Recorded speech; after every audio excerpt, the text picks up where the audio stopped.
What's up, everybody? Welcome back to Koppai Podcast, a Nintendo Show, episode 69. I am one of your hosts, Caster Risk, joined alongside Mr. Koppai himself, Zach Risk. Yeah. Why was a random Banjo-Kazooie reference? Man, when are we getting ukulele? I don't know. In case you're new here, we are an all Nintendo podcast that posts each and every Monday morning here on youtube.com/Koppai Gaming, as well as SoundCloud, iTunes, podcast services all around the world, and maybe even beyond. But we won't know that probably in our lifetime. Each week we discuss the biggest Nintendo news by unclogging the Nintendo pipeline and then diving into a topic of the show. We also talk about, if we have time, what we're playing in the world of Nintendo. The news was pretty light this week as we transition into the fall season with the launch of Mario Plus Rabbids coming later this week. Tomorrow, actually, I think if you guys are listening to this on Monday, it comes out tomorrow. Dang, you're getting that at launch, right? Tonight, like at 11. Yeah, I'm getting that digitally. Actually, yeah, I think I'm going to get it digitally. I mean, it's not one that I necessarily need to own physical. Odyssey, 100% going physical for that. But Mario plus Rabbids, I'm not sure because I'd have to go out either to the store and buy it. I'm kind of one of those that likes to get it at 11, at the earliest, just to start getting into it. And so I might end up doing it that way and just getting it at night. But yeah, definitely 100% getting it. Okay, right. Yeah. I figured you were, but we hadn't really talked about it. Like, I think just with Sonic Mania, we got so caught up in that hype that we kind of forgot, like, oh man, there's Rabbids this week. And it's also like, it is a little bit of a weirder game. Like, we've heard lots of good things, but we also aren't completely sure how it's going to stack up. But what do I have here in the notes? As we transition, the Nintendo pipeline this week will be skipped as we get straight into the topic of the show. But next week, we'll dive into the biggest news highlights and also into Mario Plus Rabbids, the initial reviews, the discussions. Actually, probably when this podcast goes live, the review embargoes will probably be up, so you can go start reading those. And we'll dissect all of the reviews and our personal impressions next week with that game. But yeah, super excited. Yeah, I think it looks great. I mean, I've heard the XCOM games. They seem really fun. The whole tactical strategy sort of genre is just, that's kind of our niche. Like, we love Civilization and stuff, and it just kind of takes and Fire some of those kind of elements and brings it to Mario. And I think I might even end up getting the whole season pass thing too if I ended up enjoying it a ton, because it's just I'll probably want more. It just seems like such a cute atmosphere. It's got both the Mario charm, but then they seem to add a little bit more of a kind of some twisted humor in there with the Rabbids and a little more maturity too. It seems like.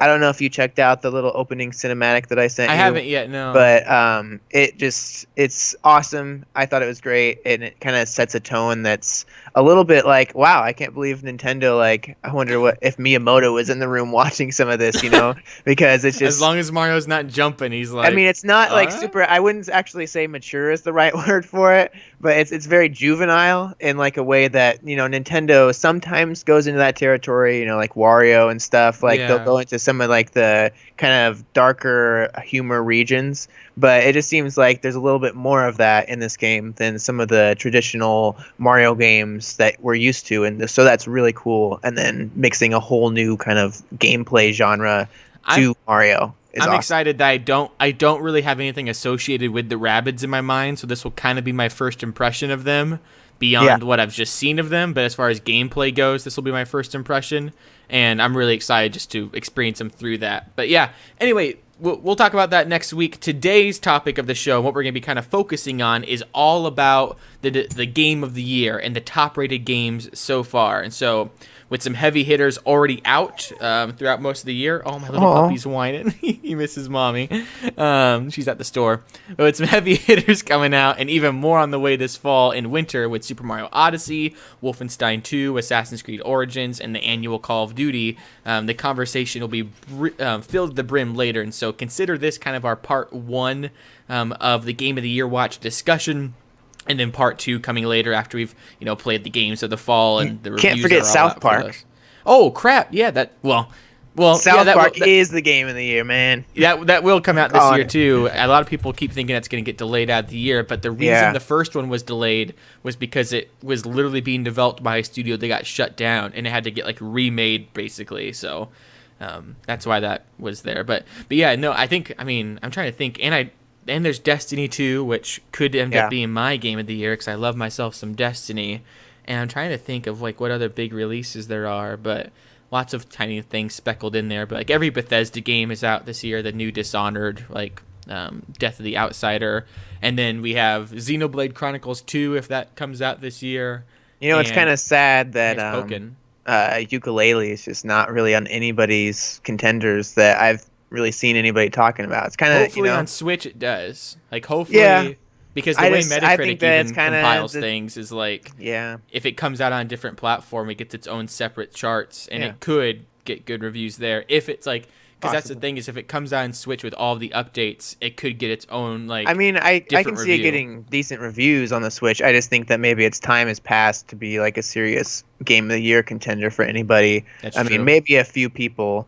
But I think for the most part, it's just kind of... And then overall, it seems like there are a few flaws with it that will maybe never be completely fixed. And it's just kind of a shame that the way that it went. I'm still really excited to play it on Switch with like the definitive patch and everything they did to it to make it as good as it could. But from what I've heard is like there's just some kind of empty environments that are a bit of a chore that that's just part of the gameplay experience, and there's nothing you can really do about it. Thankfully, they've improved things like the arcade modes and all that, but I just think like I'm excited for it, but on one hand, it's just kind of a disappointment that it didn't go a little bit further. You know? Definitely. Yeah, and I think they're super bummed too, but I think they're gonna do. It's like they're gonna pull No Man's Sky and do whatever they can just to make it the best possible game it can be.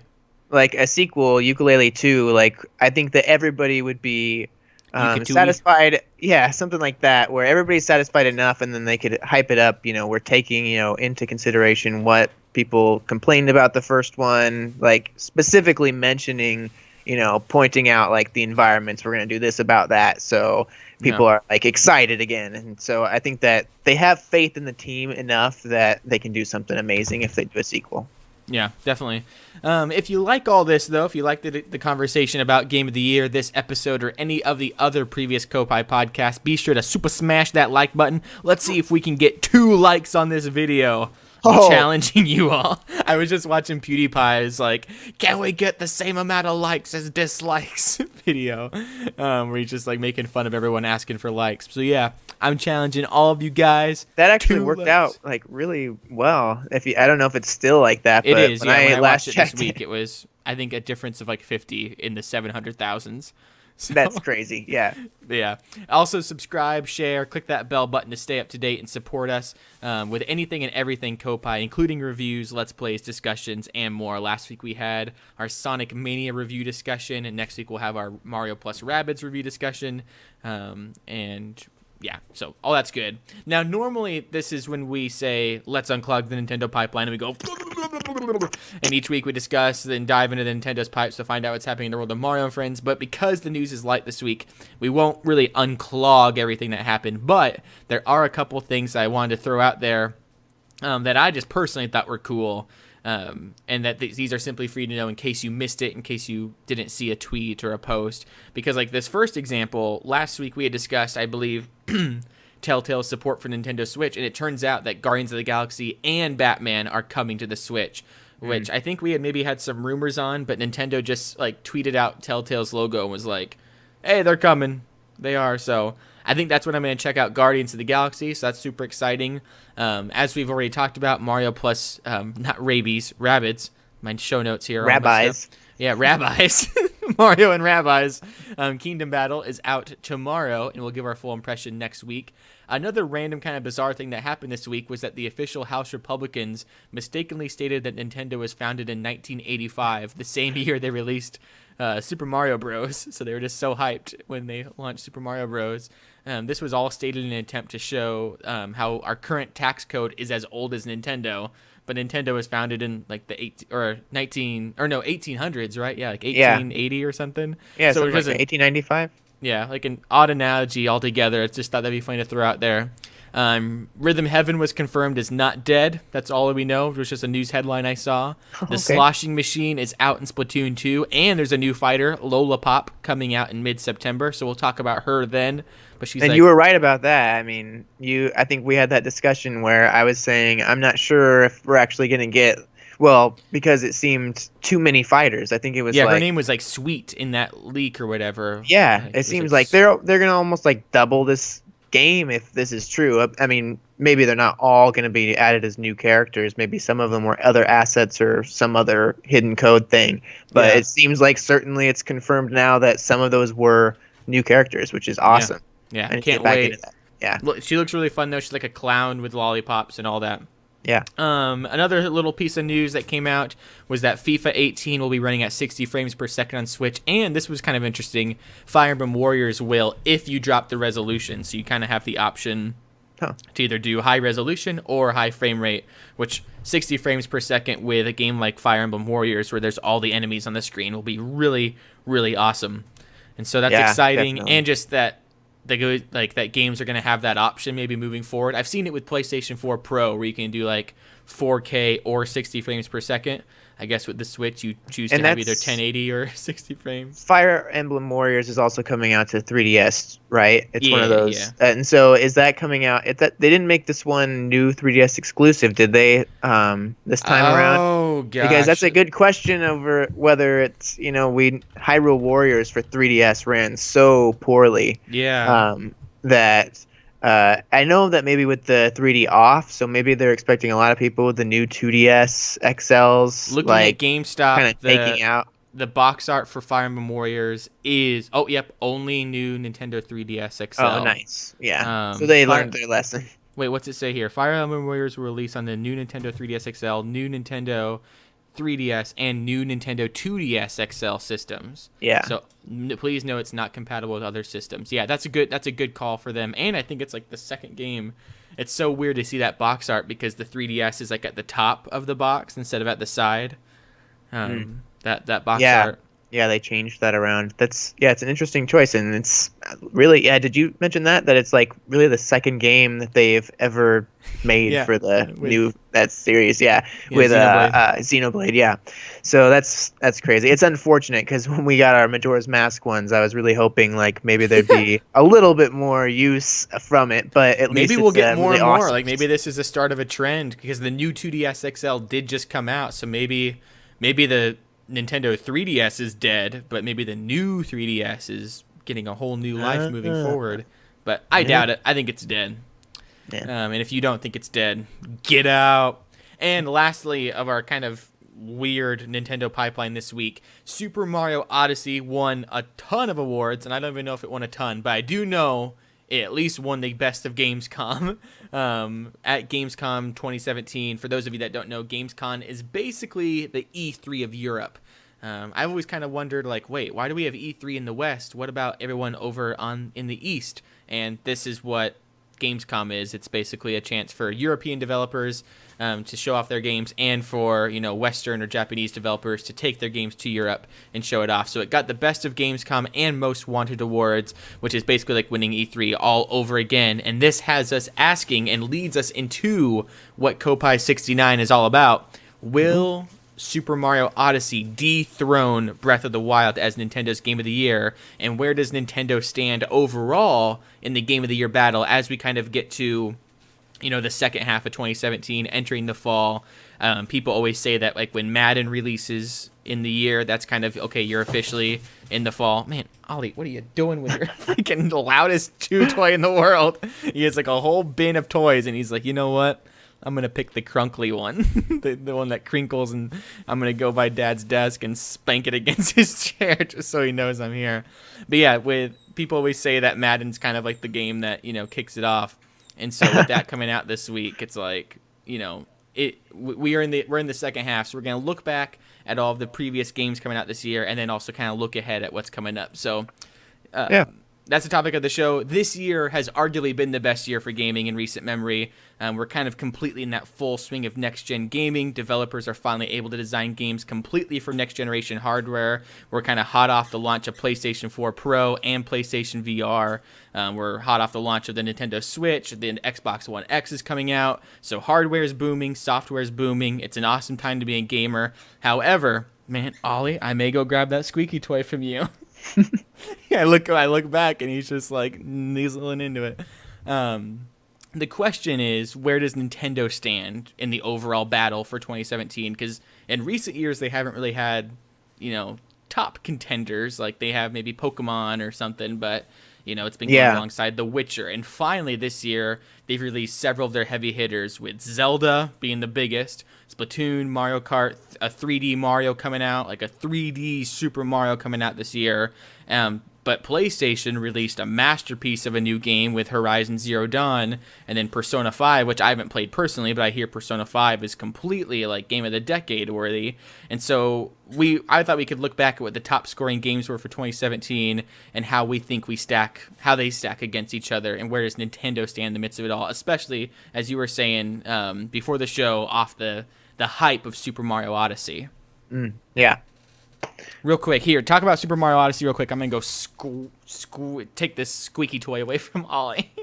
Okay. Yeah. Well, with Odyssey, the whole thing with that, I was thinking it might possibly end up being my game of the year, because with Zelda, I think that while it introduced a whole bunch of new elements for the series and broke a lot of ground, I think that from a rational perspective, I would possibly choose that as more breakthrough, groundbreaking, changing the series moving forward. However, Odyssey, I see maybe lasting more of an impression where over the years I am revisiting it, more frequently. It has more replayability value. I feel like Odyssey might be a game that I end up playing through year after year, kind of like 64 or, Sunshine, where just every single year you revisit the Mario games and they're still fresh. You find new things about them, which I still think that I might end up finding that with Zelda, that I end up going back to it year after year. Like, it seems there's something different about this one. I've noticed in past Zelda games, when I played like Ocarina of Time or something, it seems it takes me many years before I feel kind of like going back to that game again. It's once I've experienced it, it's kind of set it aside and move on to the next thing. Whereas Mario is less of that, where it seems to have a lasting impression, where you look back and like, I'll actually revisit that game again. It seems like Zelda's a little bit less of that. And so I was thinking, I maybe think the big question. Sorry, yeah. I think the big question is how many.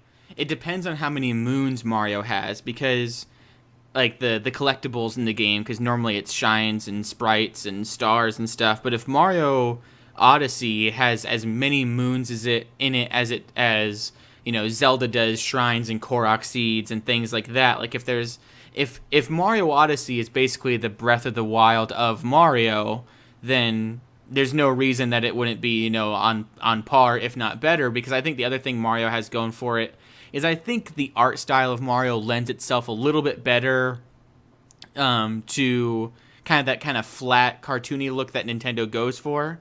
Like, Breath of the Wild is no doubt a gorgeous game, but because it's in such a realistic fantasy world, there are a few moments where it's like, dang, like this rock just looks like a pile of mud, like it looks so weird and dirty. Right. And some of the times, like we'll get to it here when we kind of go through some of the previous reviews of the top games of the year, but some of the complaints where, the fact that it's like, the frame rate issues and some issues where it seems like it's arbitrarily, they like make it harder to explore something or make something more open just for the sake of making it open, where Mario Odyssey seems genuinely packed and nothing kind of seems flat or bland, even though realistically the color palette and the textures are about as sharp as what Breath of the Wild is. It's just because it's so Pixar-y, it just makes more sense. And so I think in the future, well, even already, Breath of the Wild is kind of almost outdated in some ways, like next to a game like Horizon or The Witcher 3,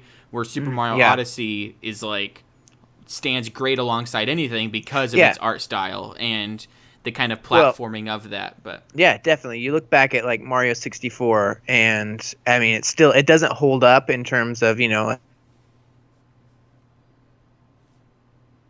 oh, it doesn't look horrible due to some of the things they did to it aesthetically in terms I'm losing you, brother. You keep the getting way. cut Oh, out. am I getting cut out? Am I Or maybe falling into that's the me. ether? I don't know. Yeah, you were kind of cutting out there for me for a second too. Oh, But okay. all I was saying was, I think that if you look back on Mario 64, they used a smart choice in like their color palettes. They've always done this with Mario, to where they take advantage of the technology to fool you into making it look a little bit better than it actually is. Yeah, well, I Sunshine I think, always thought was like the most gorgeous game ever, but you look back yeah, on it and on the GameCube, you're like, it's still pretty, but it's like, oh, they did kind of trick me there. They got me.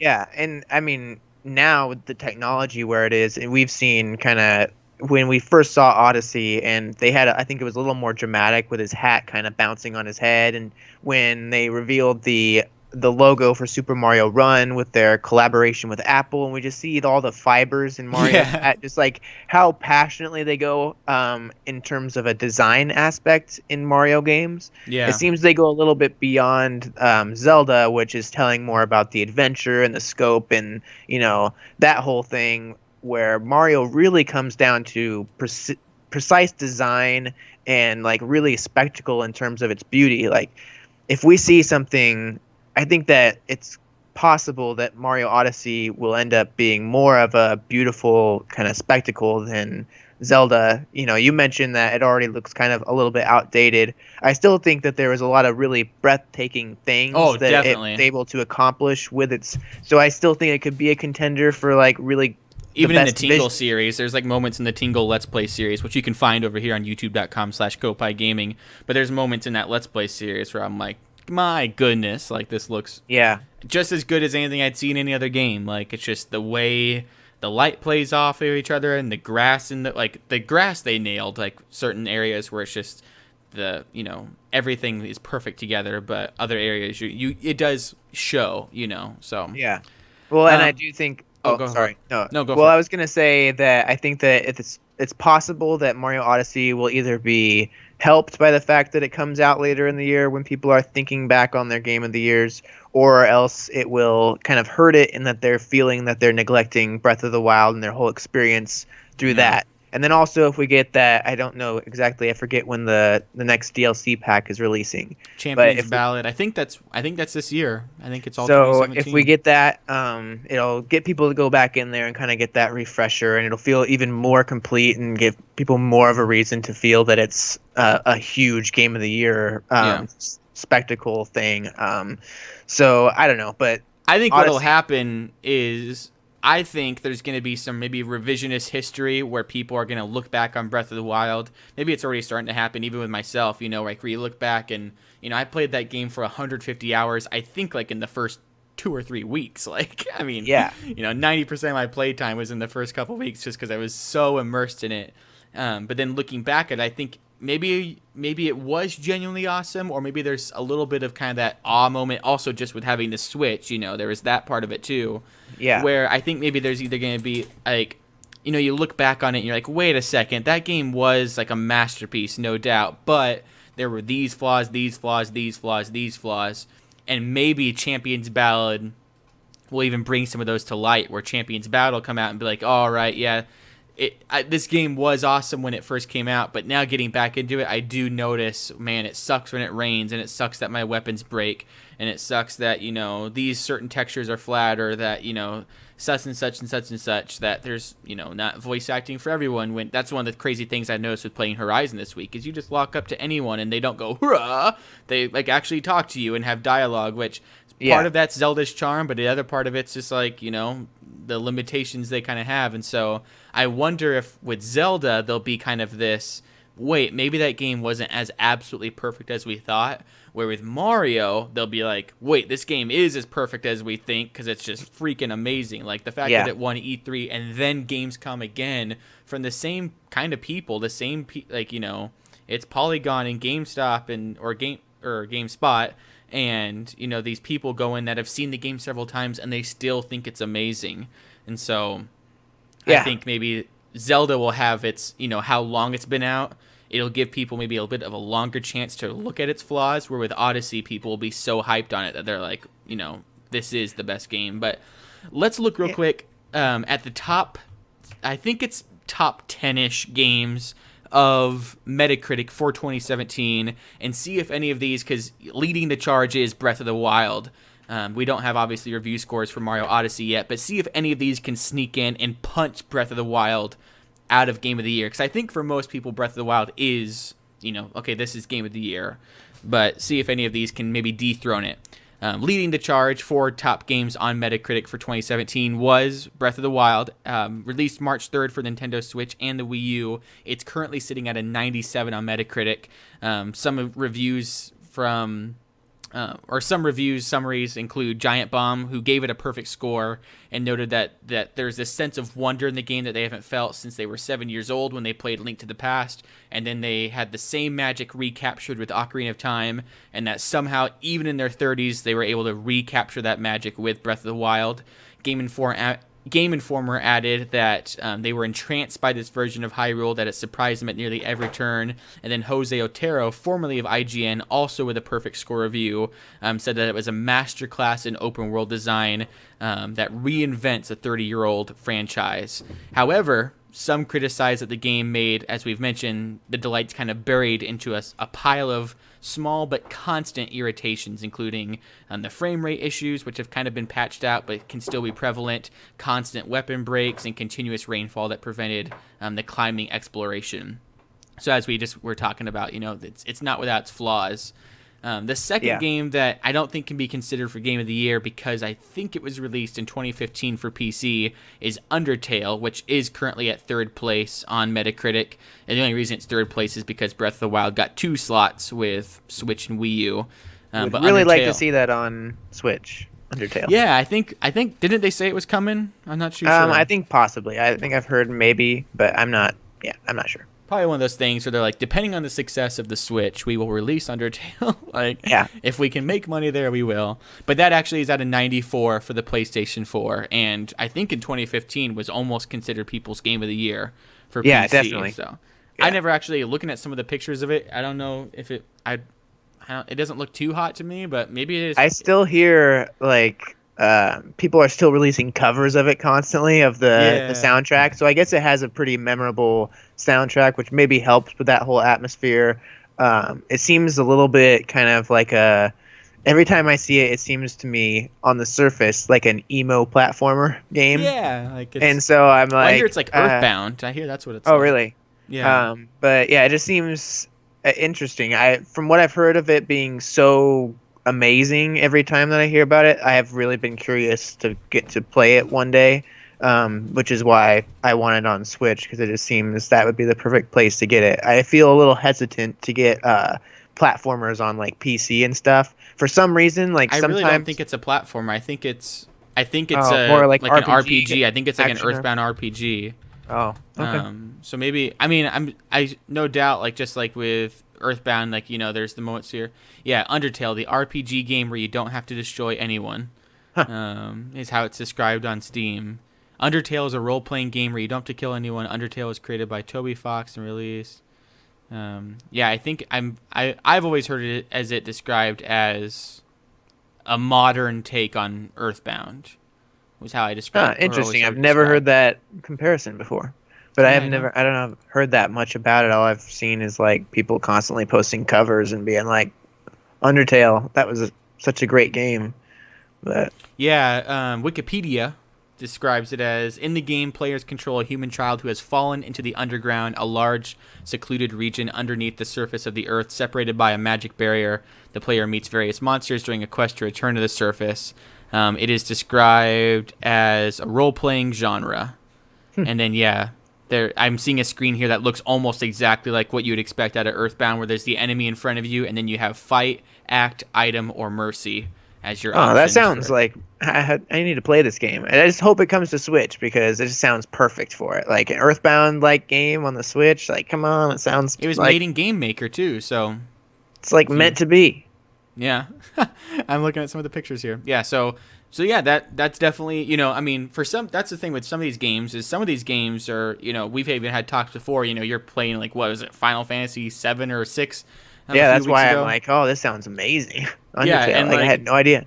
well, like you have, I mean, for example, one of my personal game of the years this year is Forza Horizon, but that didn't come out this year. But there's certain situations like that where like your personal game of the year maybe isn't a game that came out this year.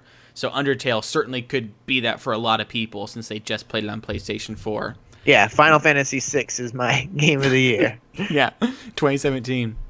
Another game that came out this year that's just blowing people away is Persona 5, which is at a 93 on PlayStation 4. Came out in April, and it's described. I mean, for those of you that know Persona, we've had.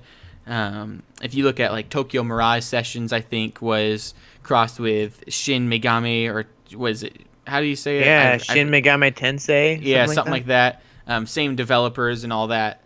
You kind of have that style, that Tokyo, sort of JRPG sort of vibe. Game Informer said with a score of 93 that if the opening hours of Persona 5 are like starting a massive novel, then the closing hours are like finishing one, complete with the bittersweet finality of the turning the last page. But it also carries an immense sense of satisfaction. After 100 hours of playing, all of my big questions were answered. I understood the characters, I knew my way around the world, and I had fun almost every step of the journey.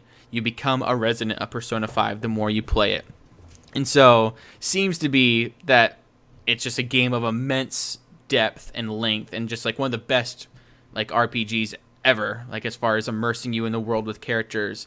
However, while some people did praise its length and depth, others criticized that, like they just couldn't beat the game because it was way too long. Yeah. And it kind of began the trend of, I wish this game was on Switch because then people could take it on the go and keep playing it. But I think it was published by Sony, so I don't think it's a game that could ever make its way to Switch. But we are getting Persona. We've gotten Persona on the 3DS before, so I have 4 Golden on my Vita.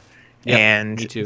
one of the things, I think that you've played a bit of it, haven't you? Started it at one point. Yeah, it's once. I mean, and I already have the problem with Persona 4 Golden on Vita, where I can't even beat that. That's what I'm gonna say is that I wanted to play it for so long. It's just that I constantly hear how long it is. That it's like you really got to put Greg Miller's hundreds like, of hours. I put 700 hours into it. I'm like, yeah, no. That I'm like, it's too daunting. I just put it aside. It's like I want to play it so bad, but then I can't because I don't have hundreds of hours to invest in this game. Yeah. And I just one day I'm gonna have to just jump in and try to chip away at it. But I'm just kind of scared or something. That I need to confront it. I'll never beat Persona 4 Golden on my Vita. Like, I've just accepted that I tried it. It was on my Vita. It was one of the... I think it's actually the only physical Vita game I have. But I just accepted that. But Persona 5, I think sitting down on the couch and just getting lost in this fashionable, stylistic world sounds fun. But yeah, I wish it was on Switch. Me too. Number 4, or the top 4 games, it's all kind of... It gets a little skewy in some of this listing, but... One game to be considered that's actually, I have heard it mentioned on other Game of the Year watches, is What Remains of Edith Finch. It's tied with Mario Kart 8 Deluxe for Nintendo Switch, both at 92. Edith Finch launched July 19th and Mario Kart 8 launched April 28th. What Remains of Edith Finch is a collection of short stories about a cursed family in Washington State, developed by Giant Sparrow, the creators of The Unfinished Swan, a game that I adored and 100%ed on the PlayStation Vita. Several reviews seem to praise the game for the same reason Unfinished Swan was praised, that it's claiming that it's an emotional yet short tale that simply exudes life. And so I loved Unfinished Swan, but games like this that are these like little 2-hour kind of indie emotional journeys, maybe I'm just vain or traditional or whatever, but these never in my mind constitute Game of the Year worthiness. Like, it has to be like a freaking emotional rocking moment for this 2 hours of a game to be put alongside the entirety of Breath of the Wild or any game like that, because I had several moments where Breath of the Wild rocked me time and time and time again, and a game like What Remains of Edith Finch just doesn't have the time to pack that many punches into it. But yeah, I actually did not know, I've heard of this game before, I did not know that it was from the Unfinished Swan people, so I'm definitely gonna check it out now. But that's the kind of the nice thing about this Game of the Year watch. Doing all this research, I'm like, oh crap, I gotta go check this game out. Like, I had no Yeah. idea. It also doesn't seem something that I necessarily would want, cluttering my Switch. Those kind of super short games that I'm never really going to come back to again. It seems more of like get it on PC, get it on Steam, and then once I've played through it, just remove it or just put it down in my, not in my favorites of my Steam library. Categorize it in like the others or something, The others. they already played. So, Yeah. but yeah, it we does seem interesting. I have Unfinished Swan too. I got it on one of the PS Plus months or something, I think. So I have it, I think, on both systems. It's a beautiful game. Vita and PlayStation 4, and I really need to play it. It looks awesome. So Yeah, definitely. Another game that just worthy of a shout out is Shovel Knight Treasure Trove. That sneaks into another year as a new launch for the Switch. It was released on March 3rd as a launch title with a score of 91. Because it's a re-release, we won't be considering it for a vote for Game of the Year. yeah, I beat it this year. Huh? I beat you it for the first time this you year. finally beat it. It's yeah, your Game of the Year. I had That it Final on Fantasy. Wii U, and then bought it on PS4. Never played it on that, and then finally rebought it on the Switch, and then finally ended up playing on that. I have like physical on PlayStation 4 and like never touched it. But it was always one of those games I was like, I gotta play this. I want to play it so bad, and then it was just on my backlog, playing other things. Finally got to it, and absolutely. If you haven't played Shovel Knight yet, get on it. Get it on Switch. Get the Treasure Trove. It will be your inexpensive. Game of the Year if you play it. Like, if this is the first year you play it. Like, that is a Game of the Year worthy game. Especially Yeah, it Treasure is. Trove with everything in it. Like, It's that is a interesting full for me game to play. kind of have it as I just played it this year, so that is kind of my experience. And to have it competing against games like Mario Odyssey and Zelda, it's pretty big competition. But yeah, I definitely think it's up there on like the top. It's definitely a contender for sure. Yeah, definitely. It sucks. Like, that's why they need to release Shovel Knight 2, because I think Kind of Funny has talked about this. Like, they can't get Game of the Year nominations. They don't get like new release praise or marketing because it's technically DLC. Like, they're missing out on a lot of promotion because they are just continuously adding to Shovel Knight as a base game. But when Shovel Knight 2 comes out, it's going to be like this whole new wave of hype for Shovel Knight as a franchise, which that's going to be an exciting time. The reason they're doing all of this, by the way, is because of a Kickstarter promise. They did stretch goals where they said they would release 4 packs of DLC, I think, or something like that, 3 packs maybe. And so they're finally releasing the last one this fall. So that means we'll probably get Shovel Knight 2 in the next couple years, which is an insane thought to see, because so far it's always been the same engine. Like, imagine a new engine with Shovel Knight. Can't wait. Yeah. But Bayonetta also came to PC this year with a score of 90, but it's a re-release, so we won't be considering that. Final Fantasy XIV's Stormblood expansion came out on PS4 on June 20th and is the 9th highest ranking game for 2017 on Metacritic with a score of 89. But that's just an expansion pass for the MMO of Final Fantasy. Basically adds a whole new world. If that's your thing, that's your thing. Also with a score of 89 is a ton of games: Horizon Zero Dawn, What Remains of Edith Finch on PC and PlayStation 4, and I think and Injustice 2. And so this is where I think it becomes a real heavy hitter. You'll see it in the thumbnail in the background of the video. Horizon Zero Dawn is a PlayStation 4 exclusive action role-playing game developed by Guerrilla Games, the creators of the Killzone franchise, but it's not like Killzone at all. Horizon Zero Dawn's main antagonist, Aloy, as her, a skilled hunter, you explore a vibrant and lush world inhabited by mysterious mechanical creatures, and you embark on an emotional journey to unravel the mysteries of a tribal society, or tribal societies, ancient artifacts, and advanced technologies. The Jimquisition summed it up very well, or very nicely, by saying, Horizon Zero Dawn is just brilliant. I speak as a critic who has played more open-world sandbox games than any one human should, and has grown so very wary of them. I should have gotten sick of this thing in an hour, but I've been glued to it for days and days, and I don't want it to end. I love existing in this world, a world of desperate survival, but of growing culture and a sense of hope, a world of giant metal animals that promise some breathtaking fights. And I'll say this, I played Horizon Zero Dawn when it came out. I played it actually a lot and loved it. Loved it so much I was actually getting. I think I even pulled back a little bit because I was so worried I was gonna fall in love with Horizon, and then Zelda was gonna come out, and I was gonna hate Zelda, and then hate the Switch, and it was just gonna ruin everything for me. And so I pulled back a little bit from Horizon and didn't get too far into it. And then I obviously fell in love with Zelda, played a ton of Zelda, and they put 150 hours into it. Never went back and touched Horizon ever since. And for whatever reason, I think just maybe waiting around for kind of the new fall games, I went back into it this past week. And golly OG, Koppai Kaz here, host of the #1 Nintendo show on the internet, Horizon Zero Dawn may end up being my game of the year because it may dethrone Breath of the Wild because holy crap, this game is freaking good.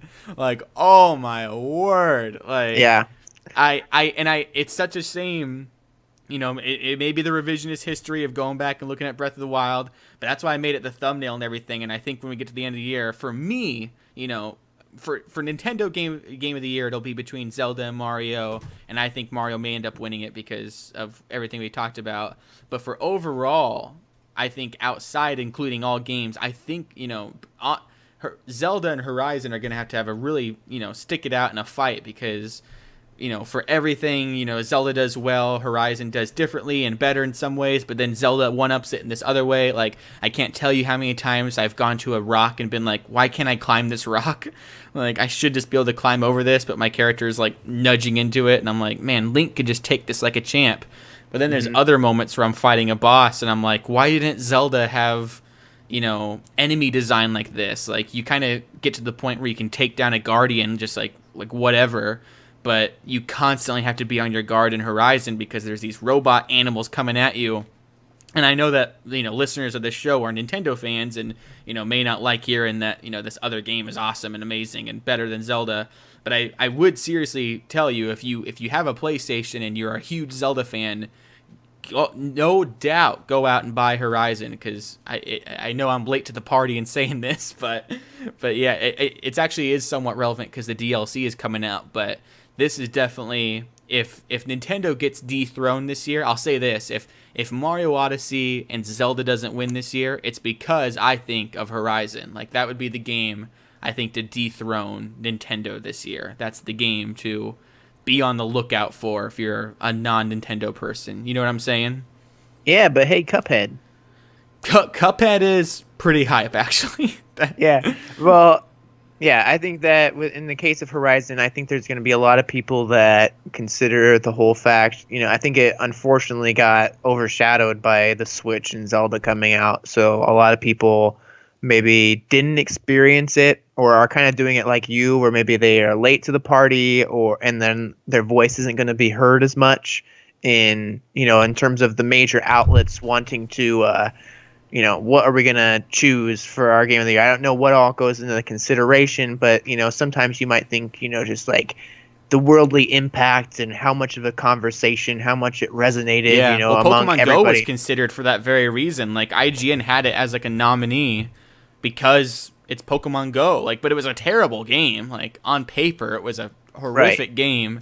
But if you were being completely honest with yourself, it was pretty much game of the year for 2016, you know? Like, it had the most, probably, you know, I guess sales or whatever, if you could count that, and most downloads, most people talking about it, most playtime around the world. Like, it was the game of the year for all intents and purposes, but, you know, was definitely not game of the year worthy in the way we talk about it, you know.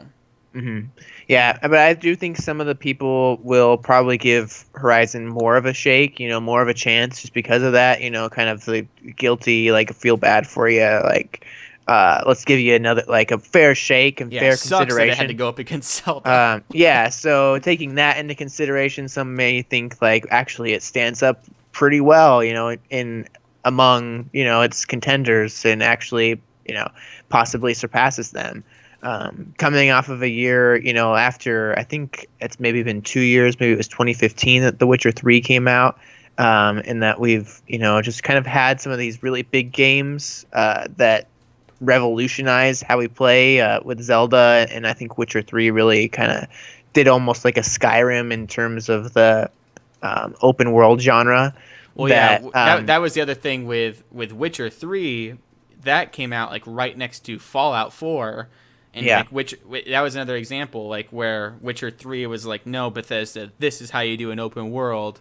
right, And it seems almost like Horizon was like trying to do the same thing with Zelda, where it's like, no, Nintendo, this is how you Zelda, because like Bethesda, right. for all intents and purposes, like with Skyrim and with Elder Scrolls, like with Oblivion and Morrowind, like they kind of set the precedent and the standard for open worlds, and then CD Projekt Red redefined that. It seemed like maybe Guerrilla Games was trying to do that with Horizon, and I think in a lot of ways they succeeded. It'll be really exciting to see how Horizon 2 shapes up, because surely they're going to be like, all right, do we make it so your character can climb everything now? Like, do we make it so you get a paraglider? Like, do we just, like, open world designers are going to have to ask that question, like, do we Breath of the Wild-ify our game? Do we make it so you have complete and total freedom, or do we double down on, no, you can only climb when there's a yellow bar, you can only climb when there's little things in the cliff that you can grab onto, Yeah. and we're going to stick with that and balance our game around that. Well, And so- and I think that games kind of like Far Cry and stuff have too been, and Just Cause, or Just Cause, I guess. Just Or cause? is- No, it's just cause. I think so. Like a just cause. just because- I always think about that as like I think it's just cause. I don't know. Just because. Yeah, just because. Just like because it's so like carefree, you're just like destroying crap. Or Yeah. is it like he's got a just cause? I think I that's don't know. yeah, that's probably what it You is. say Ubisoft though. Yeah, that's true. What was I even gonna say though? Dang it! Oh, I was saying that Far Cry, like games like that, they kind of changed. They've already been kind of like with the paraglider and stuff, and Assassin's Creed, have been kind of revolutionizing a bit of like the open world genre. Where Zelda definitely pushed it forward, I think, in a big way with the being able to climb anything. But there was still kind of Skyrim in 2011. If you jumped enough against the mountain, you'd get to the top. Your horse could just like break its knees against a cliff long enough and you'd be good. I forgot about like Far Cry and the paraglider, like that was, or what was it, like the Batman suit, like a wingsuit you had. Yeah. But yeah, but no, I mean it's a little bit of a bummer, I wish I could go on and on about Horizon, but yeah, that there's been several moments this week where I was up till 3 a.m. last night playing because I just had to know more. Like I wanted just to get more and more main quests, more and more, like it does that whole thing where there's journal entries to read, so I'm just sitting there reading journal entries at 3 a.m. My eyes are hurting, and that was one of the things that I do actually really appreciate with the game that I wish maybe Breath of the Wild had done better, was just there's such a rich immersive story to this game, and that was the one thing I think Breath of the Wild really lacked was, it'd be cool if in all these different areas of Hyrule you could pick up, journals from people from like Ocarina of Time. Like imagine reading like like there's certain ruins in the game of places from Zelda, like some pretty famous locations and areas like even what is it oh gosh Death Mountain. Imagine going to Death Mountain and you read a journal entry from someone from Death Mountain from a previous Zelda game, and it talks about their experiences there, and you can tell that it's in that time period. Like, man, the Twilight areas or the Twilight realm is approaching in on us, and it's scary times, but the hero of Twilight is coming, and a wolf boy came through town. Like, just these little touches around, like if they just incorporated all of those around the open world instead of something like Korok seeds, like if they actually had stories with them, like even if the Koroks shared a little bit of story and they just really built up the depth in that way, like it's not impossible because these games do it. Like Witcher 3, like everything you find in The Witcher 3 has probably like a whole, catalog of information written about it. Like, you've just encountered this monster. Here's all this info. Like, I guess they did have the Hyrule Compendium, but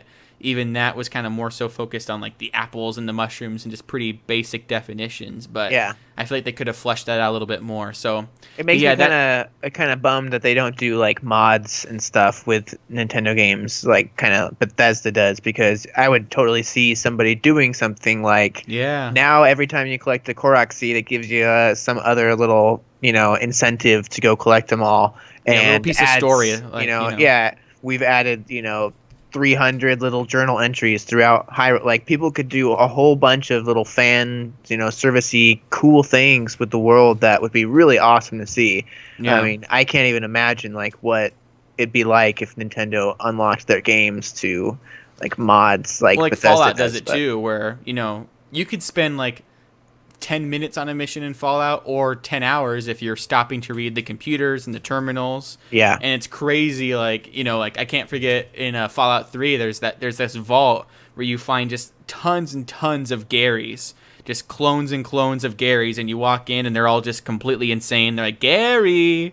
And it's a scary, daunting place to go and explore. And if you read the terminals, you find out that what had happened was this vault was tasked with cloning technology, but some guy named Gary started just cloning himself, and every time he cloned himself, he became less and less fond of non-Garys until eventually he killed everyone and there was only Garys in the vault.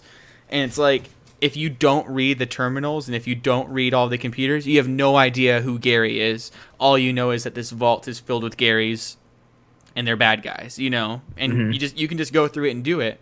But imagine like there's the whiz robes in Zelda. Imagine if they had a story about how their house burnt down or why their place was frozen over. Like, I feel like that would maybe give it a bit more of a lasting impression, like what we were talking about earlier, where imagine if Breath of the Wild, like, you would know years and years from now there was more and more context being discovered, more and more stories, people building up the wiki pages with just more and more journal entries, in the same way like that Destiny has the Grimoire cards, and there's just people always diving into the lore of that. And like, did you realize that, the tower in Destiny is actually this place and yeah, it's in this region? Like, there's just always so much more to discover, where with Zelda, it's pretty much what you see is what you get, which for some people, they really liked that kind of blank slate-ness of it, like with Link being a blank slate, the world being a blank slate. It was literally a sandbox to explore.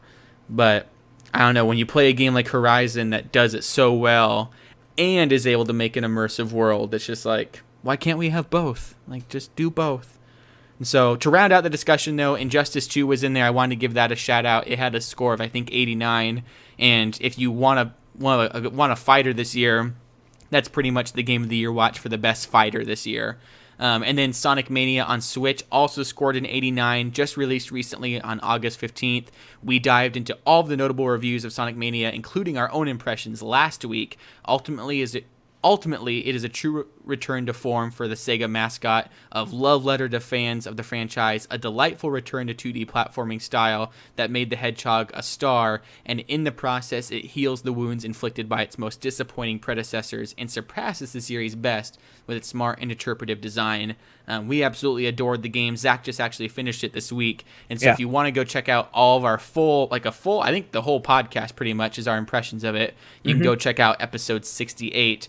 And also, I think that it's maybe it didn't score, up in the above 90s, but I think that just the impact that it had on kind of revitalizing Sonic after all these years of being beat down, to even have a score of 89 with all that pressure on Sonic, not to come out, like where, sometimes I think Mario might get a little bit of an easy pass, like with Sunshine, for example. Although, like, they end up doing Miraculous, where it's actually, it's an incredible game.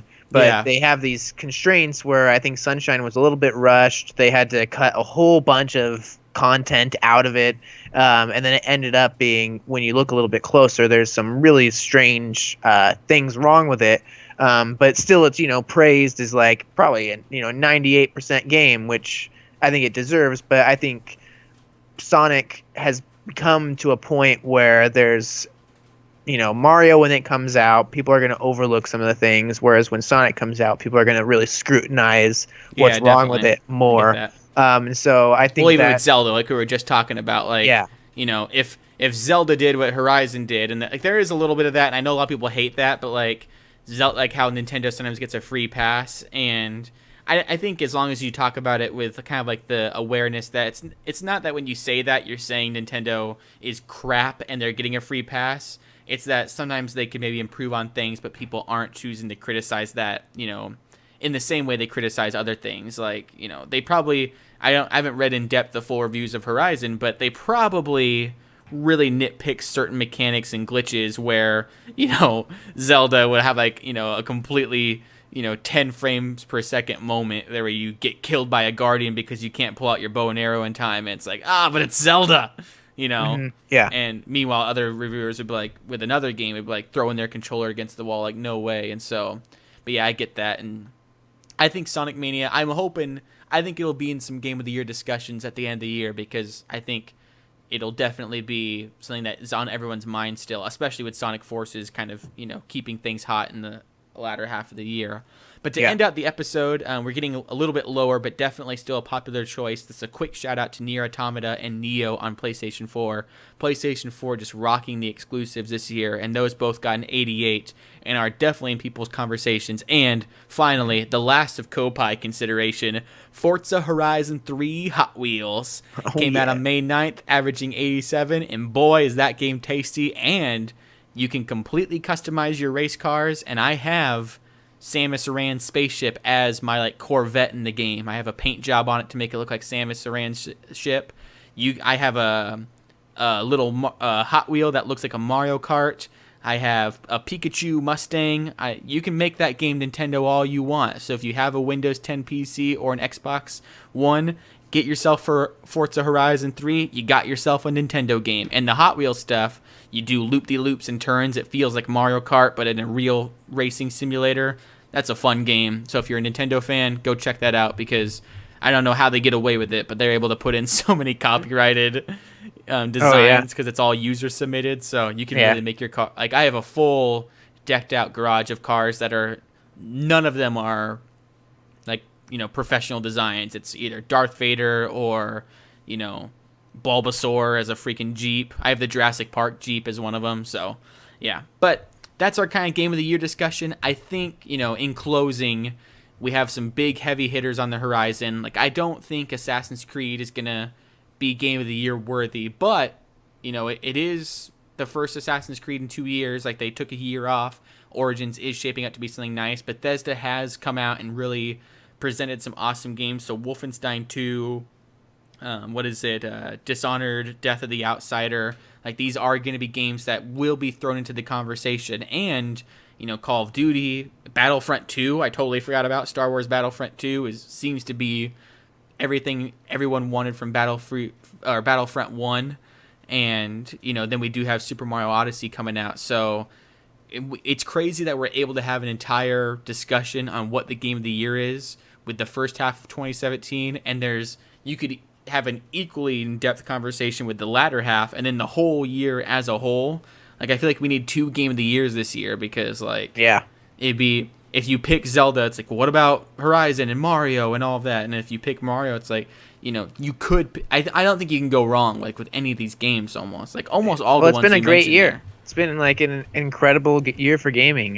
It's like we talk about constantly. We're like in a golden age of gaming. The backlog is strong, and they just keep coming. It's just like we're being smothered in games, and they're all great, and it's just too much.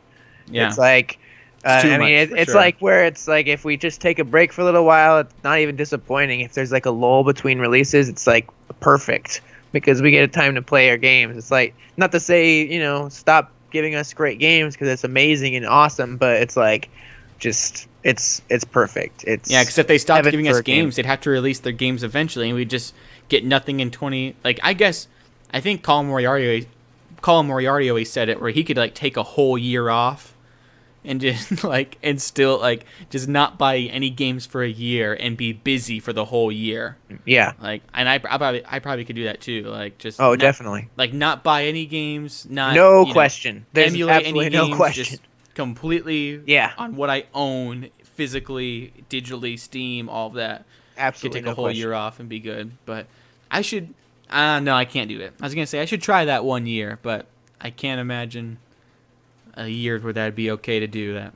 There'd be one game that comes out that's just like, there's no way you're not getting that on the launch day. Yeah, but oh well. Anyway, that's Koppai Podcast, episode 69. Come back next week for our full review impressions and review discussions with what other reviewers are saying about Mario plus Rabbids Kingdom Battle, as well as any news that comes out this week. Be sure to tune into our Sonic Mania review discussion last week, and also some of our talk about the Nintendo World Championship. I'll be going to the qualifiers for those in a couple weeks, and we have our full discussion on our strategy for that, as well as some other Nintendo news. Also, be sure to check out our Mario Kart 8 Let's Play series, the last episode that we have, or not the last episode, but we have one more episode in the backlog that we need to edit and get out there for you guys. And then we have 2 more DLC tracks that we need to, or Grand Prix that we need to record and get out to you guys. But we've gone through each of the Grand Prix in Mario Kart 8 Deluxe together and edited that to make it pretty fun to watch. And so our latest one, I think we went through like Mute City and all of that. So that's a pretty fun time. We were trying to get those up daily, but because of the editing of having Zach and I's different camera angles, that became a bigger project than I anticipated. We also have Zelda going up this week, including an episode that was an hour long, but then I had to edit it down, where I tried to go at this camp for like an hour or two, and I'm trying to edit that down right now. So basically a full-length feature movie coming your way with Zelda, and I think Splatoon 2 is finishing out this week. If I do the episodes daily, I think we're finally finishing out the Splatoon 2 campaign this week. And the last episodes of that are going to be coming out soon. And so if you want to see how Splatoon 2 ends, you can check it out here on Koppai, as well as Blaster Master Zero with the Shovel Knight DLC. Speaking of Shovel Knight, that's a ton of fun, and those episodes will be going up this week. And so be sure to tune into all of that. I think we're going to be, as the school year begins, my last semester of college, I think we're going to be honing in on just the Zelda Let's Play series moving forward, and then any co-op stuff Zach and I happen to have time to record will sprinkle in, but you can always rely on Zelda stuff here on Koppai Gaming, just because that's been such a fun Let's Play series, and a delight to record and easy to edit, but also completely unique to Koppai, because we play through as Tingle. How can you get better than that? So be sure to check out those Let's Plays, all of our previous Koppai podcasts, and check us out on Twitter, Facebook, Instagram, all that good stuff. But until next time,